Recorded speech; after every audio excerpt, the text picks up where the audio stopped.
Scotland and Ireland today, then, isn't it? Yeah. I didn't even realise the Six Nations was on until I come back from shooting and put the telly on. I thought, rugby started. I thought it was next week. Yeah. But yeah, I watched it. Yeah, that thing last thing. Yeah.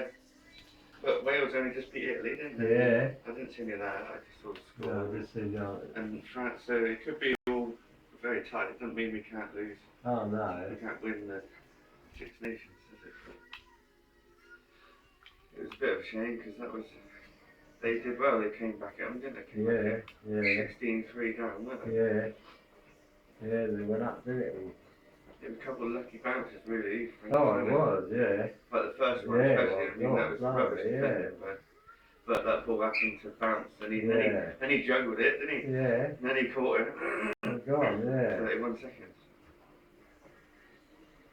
But, there you go. I suppose you got a good chance that young Cornish boy, isn't he? I mean, he's only 20, didn't he? But, you know, what's his name? Who was that again? Jack, what's his name? Jack something, and he only had a look that on, didn't he? He's only 20-year-old, first cap.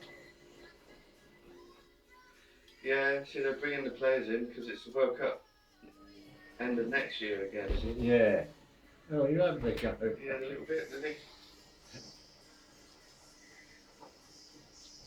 So they're bringing them